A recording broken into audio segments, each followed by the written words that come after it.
Hello, নমস্কার। বহুদিন পর একটা ভিডিও করলাম। আমার এই ভিডিওর নাম হলো সোশ্যাল রেসপন্সিবিলিটি, সামাজিক দায়িত্ব বোধ ও জ্ঞান। যারা যারা আমার এই ভিডিওটি দেখবেন এবং যারা পড়বেন, কমেন্ট করবেন, চ্যানেলটাকে সাবস্ক্রাইব করবেন এবং ভুলভ্রান্তি হলে শুধিয়ে দেবেন। এখন বর্তমান পরিস্থিতিতে দেখছি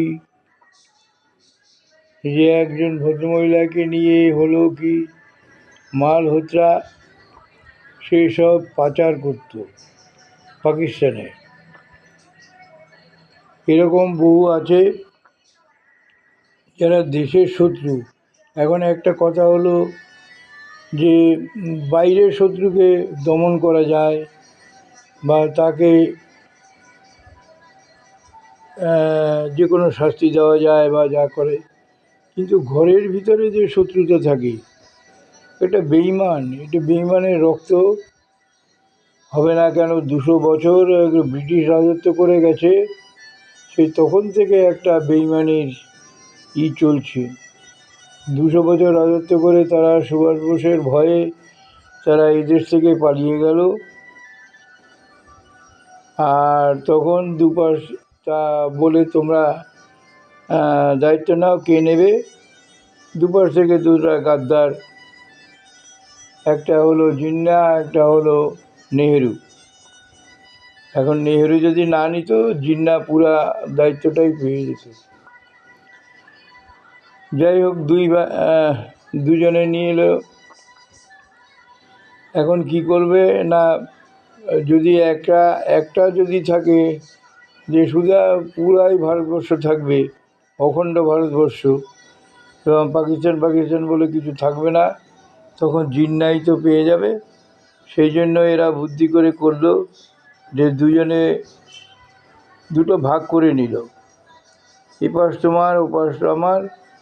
জিন্না নিল পাকিস্তান আর ভারতবর্ষটা নিল নেহেরু।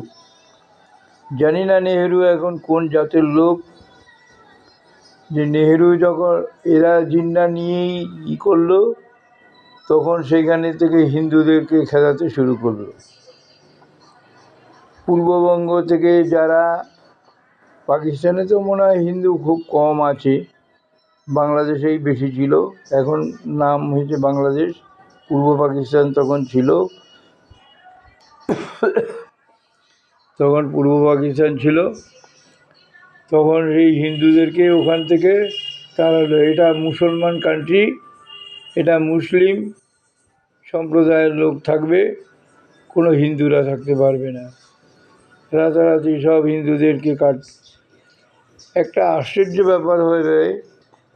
এটার মধ্যেও আবার দোষ আছে, আমাদের এই হিন্দুদের মধ্যে কিছুটা আছে, তারা যারা হায়ার ক্যাস্ট, এই ব্রাহ্মণ, কাস্ত, বৈদ্য, শূদ্র, বৈশ্য, তারপরে ক্ষত্রিয় বা এই জাতীয় বেশিরভাগই ব্রাহ্মণ। এবং আমরা যখন চলে আসি, আমাদের এসে বলছে, ঠাকুরমশাই আপনারা চলে যান বাড়ি, হ্যাঁ আপনারা এই দেশ থেকে চলে যান, থাকবেন না, কালকের আসবে রায়ট করতে। আমরা কিছু বলছি না, এই পূর্ব ওই পাকিস্তানের থেকে সব লোক আসবে, পাঠান মুসলমান, আমরা আপনাদেরকে বাঁচাতে পারবো না। তার মানে একটা সন্দেহ করে নিল, করে নিল যে এরা চলে গেলে এদের ঘর বাড়িগুলো তারা দখল করবে না। আশ্চর্য ব্যাপার, এই মুসলমানরাই আবার ওখান থেকে গাড়ি টাড়ি করে ওদের অন্তত স্টেশন পর্যন্ত পৌঁছে দিয়ে, যা ঘর বাড়ি খালি করে দিয়ে, কত হিন্দুদেরকে মেরেছে, কত মায়ের সামনে বাচ্চাদেরকে কুপিয়ে মেরেছে, স্ত্রীর সামনে স্বামীকে খুন করেছে, কি অখণ্ড অত্যাচার। কিন্তু তখন কেউ আপত্তি করেনি, কেউ বলেনি, এপাশ থেকেও কোনো আপত্তি যায়নি। এপাশের মুসলমান ভাইয়েরাও কোনো আপত্তি করেনি যে তোমরা কেন কাটাকাটি করছো, ওখানেও তো হিন্দুরা থাকবে, আর আমরাও তো এখানে আমরাও এই দেশে আছি। যাই হোক, হিন্দুরা তখন নেহেরু জায়গা দিয়েছিল বলে রক্ষা, আর নেহেরু যদি বলতো যে না এখানেও মুসলমানদের থাকবে আর যা আছে আমরা সবাই মিলে থাকবো, কিন্তু ওদেশ থেকে কোনো হিন্দুদেরকে আমরা জায়গা দেব না বা যাই হোক না, তখন আর না করেনি, সব হিন্দুরা দলে দলে চলে আসলো ওখান থেকে, প্রচুর খালি হয়ে গেল। কিছু আমাদের মধ্যে হিন্দু সম্প্রদায়ের মধ্যে, কিছু বাঙালি সম্প্রদায়ের মধ্যে কিছু লোক রয়ে গেল, তাদের আবার মিনিস্টারি করে দিল, যোগেন্দ্র মণ্ডলকে মিনিস্টার করে দিল। আজ পর্যন্ত কোনো হায়ার কাস্টের লোক কোনো বা পাকিস্তানে বা বাংলাদেশ কোনো পায়নি। কিছুদিন পর দেখা গেল যে তারাও আবার দলে দলে চলে আসছে আরম্ভ করলো। তারপরে যাই হোক, ওই পূর্ব পাকিস্তান থেকে আলাদা হয়ে এটা বাংলাদেশ হয়ে গেল। যাই হোক, সেই জন্য ভারতবর্ষের লোকের কাছে এদের বাংলাদেশের একটা কৃতজ্ঞতা থাকা উচিত, কারণ ইন্ডিয়া যদি না ব্যাক করতো বাংলাদেশ কোনো কিছুতেই হতো না, ওই পাকিস্তানের আন্ডারেই থাকতো। যাই হোক, এখন এই কথাই বলছি যে যেহেতু কেন এই কাশ্মীর নিয়ে গণ্ডগোল, কাশ্মীর হলো একটা বর্ডার হয়ে গেল, ভাগ করে দিয়ে দিল দুই দিক। তখন কি করলো যে জিন্না ওদিক থেকে আক্রমণ করে আস্তে আস্তে আস্তে কাশ্মীরের কিছুটা দখল করে নিচ্ছে। এদিকে নেহেরুকে বললো যে ফোর্স পাঠাও, জিন্না এইসব জায়গা দখল করে নিচ্ছে, হ্যাঁ ইন্ডিয়ার জায়গা সব দখল করে নিচ্ছে। নেহেরু আর কিছুতেই পাঠায় না। এখন নেহেরু এখন কোন জাতের লোক, এখন কাশ্মীরের লোক না কিসের লোক, যাই হোক জানতাম না, সে তার পাঠাচ্ছে না। তখন সর্দার বল্লভভাই প্যাটেল তার উপরে চাপ সৃষ্টি করে দিয়ে তার কাছ থেকে পারমিশন নিয়েছে। এই সর্দার বল্লভভাই প্যাটেল এর অবদান অনেক। এই যে গোয়া দমন দিউ পর্তুগিজের আন্ডারে ছিল, ওটাকেও নিয়ে নিল। এইদিকে হায়দ্রাবাদের কত অংশ ওরা পাকিস্তান দখল করে নিয়েছিল, সেখান থেকে সেগুলো করে নিয়েছে। কিন্তু নেহেরু জানি না আমি কেন করছে, নেহেরু কোনো প্রতিবাদ করছে না। এই তুমি ওদের থেকে হিন্দুদেরকে তাড়াচ্ছ কেন, তাদেরকে হত্যা করছো কেন, মারছো কেন? হ্যাঁ, তাহলে আমার দেশে এইখানে আসলে পরে আমরা কি করে তাদের স্থান দেবো, আমাদের একটা অসুবিধা হবে তো। কিন্তু তাও কোনো আপত্তি করেনি। সে এক বীভৎস কাণ্ড, হিন্দুরা মার খেয়ে গেছে। আর এখানে আমি দেখছি বেশ মুসলমান ভাই, হিন্দু ভাই, সব বৌদ্ধ ভাই, জৈন ভাই, খ্রিস্টান ভাই সব আছে। সেকুলার স্টেট এটা। এখন এখানে মুসলমান ভাইরা এখানে আন্দোলন করছেন, এখানে বলছেন যে না আমরা সব হিন্দু মুসলমান বৌদ্ধ খ্রিস্টান সব ভাই ভাই, আমাদের মধ্যে কোনো গণ্ডগোল নেই, আমরা এই দেশে খুব শান্তিতেই আছি। তা থাকবেই শান্তিতে, কিন্তু একটা প্রতিবাদ নেই যে হিন্দুদেরকে কেন তাড়ানো হচ্ছে ওদের থেকে। জন্মসূত্রে তারা তো ওই দেশের নাগরিক, ওখানেই জন্ম হয়েছে তাদের। তারপরে কী করলো, দেশ ভাগ হয়ে গেল, না আমরা এইখানে থাকবো, তোরা অন্য জায়গায় যা। তারপরে হলো, যাই হোক হয়ে গেল, অনেক আন্দোলন বিপ্লবের মধ্য দিয়ে অনেকটা হয়ে গেল, এস্টাবলিশড হয়ে গেল। ভারতবর্ষ অনেক পরিবর্তন হয়ে গেছে, অনেক প্রধানমন্ত্রী, রাষ্ট্রপতি সব চেঞ্জ হয়েছে। এটা একটা গণতন্ত্র রাষ্ট্র, তো এটা গণতন্ত্রে একটা বলে কি যে for the people, by the people, of the people. এখন সেটা কনভার্ট হয়ে গেছে, এটা of the fool, by the fool, for the fool. বোকা বানানো হচ্ছে, কোটি কোটি টাকা ৯-৬ করে সব দেশ থেকে বিদেশে পালিয়ে যাচ্ছে, কোনো তাদেরকে ধরার ছাড়া কিছু নাই। আর এখানে এই দেশের মধ্যে থেকে গাদ্দারি করছে, দেশের মধ্যে থেকে বেইমানি করছে, এদেশের পাচায় সমস্ত কিছু তথ্য সব পাঠিয়ে দিচ্ছে, বাংলাদেশে পাচার করছে, পাকিস্তানে পাচার করছে সমস্ত নথিপত্র। এগুলো কেন বেইমানি করছে এরা এই দেশে থেকে? আর ওই দেশের সঙ্গে আর একটা আগ্রাসী মনোভাব, এই যে যুদ্ধ, এই যে দ্বিতীয় যুদ্ধ হয়ে গেল, তৃতীয় যুদ্ধ লেগেও লাগছে না, ভয়ঙ্কর রূপে একটা ধ্বংসের লীলা হবে, এটা কেউ রোধ করতে পারবে না। এরকম অল্প কিছুর ভিতর দিয়ে চলে যাচ্ছে, এবং যে কবে যে কোথায় যে বিস্ফোরণ হয়ে যাবে, কোথায় কী হয়ে যাবে, এখনও যদি সামলায়, না যদি চুপ করে থাকে, না যদি শান্তি প্রস্তাবে কী হয়, তাহলে একটা সামনে পৃথিবীর বুকে একটা বিপদ। এই যে পরমাণু যুদ্ধ এটা হয়তো হয়ে যাবে যখন দেখবে যে আমাদের পিঠ দেওয়ালে ঠেকে গেছে, আমাদের আর রক্ষা নাই, তখন যা আছে সব ঢেলে দেবে অন্য দেশে, সেখানে ধ্বংস হয়ে যাবে।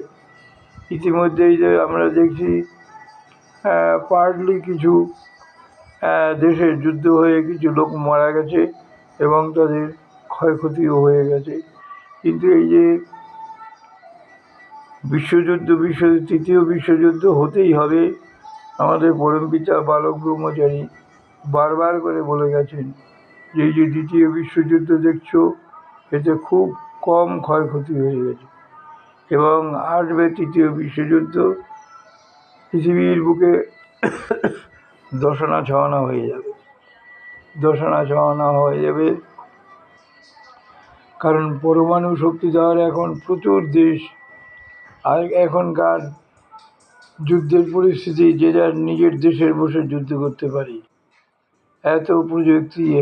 কিন্তু এগুলো যদি ভালো কাজে লাগায়, এগুলো যদি দেশের উন্নতি করে, আজকে লক্ষ লক্ষ সৈন্যবাহিনী তৈরি হচ্ছে, বোম তৈরি হচ্ছে, বারুদ তৈরি হচ্ছে, ডিফেন্স তৈরি হচ্ছে, কেন, কিসের দরকার এগুলো তো